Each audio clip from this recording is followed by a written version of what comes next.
for today's video ay tuturuan ko po kayo kung paano magluto ng tupig. So sa mga hindi pa po nakakaalam, ang tupig ay originally recipe po yan ng mga Ilocano. Just keep on watching guys para matutunan po natin kung paano po ang pagluluto ng tupig.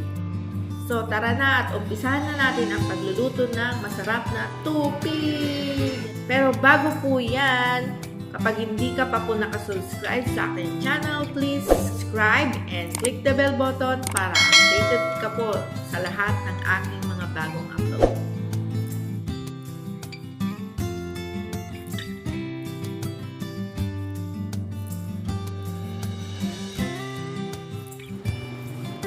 Hello guys, so ito po yung ating mga ingredients para sa ating tupig na gagawin.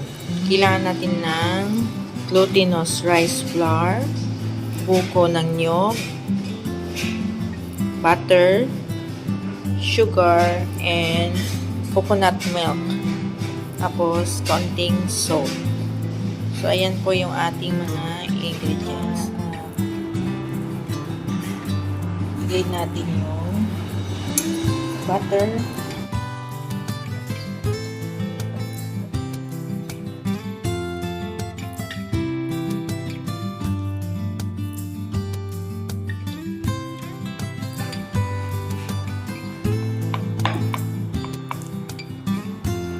gradually add glutinous flour.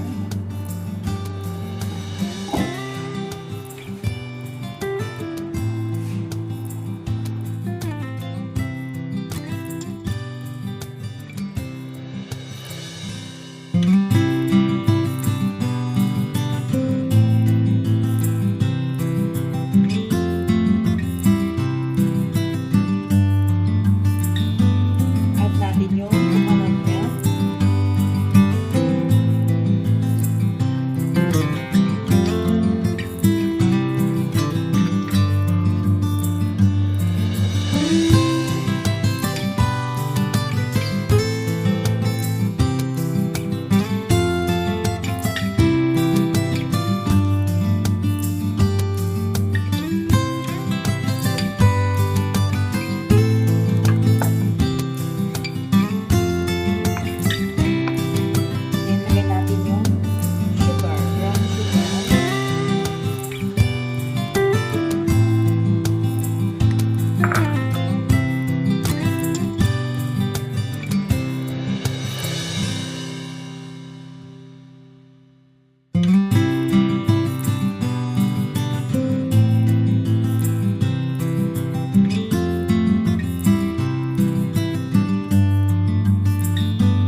ihaw na natin siya.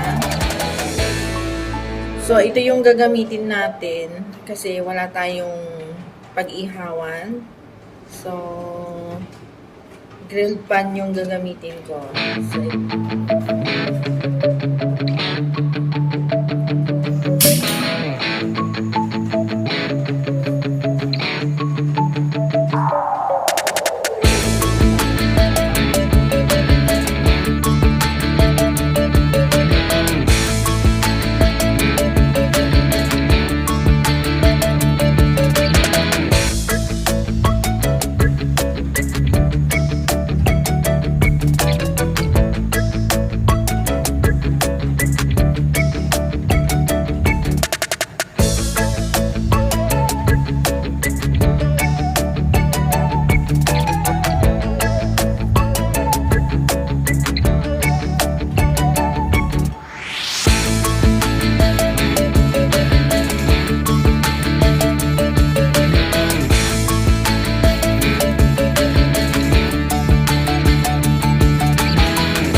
So, ayan guys. Good morning. Ayan, ito po yung aking almusal. Itong ginawa kong tupig. Ayan. So, masarap siya guys. Ayan. So, ito po yung aking almusal for today. Ayan, good morning. So, ayan, may tupig tapos plus kape.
Napakasarap po guys.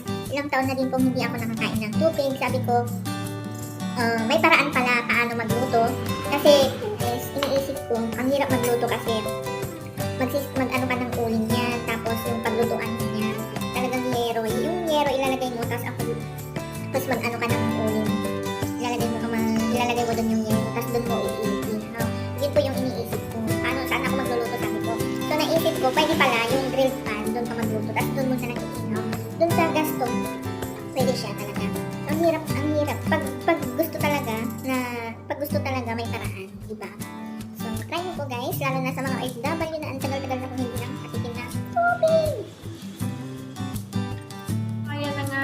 tapos na po yung ating video for today, ang pagluluto ng tupig. I hope na may natutunan po kayo sa recipe po yan. Originally recipe po yan ng mga Ilocano. So sa hindi pa po nakasubscribe sa aking channel, please subscribe and click the bell button para updated po kayo sa lahat ng aking mga bagong upload. Again, thanks for watching. Bye-bye!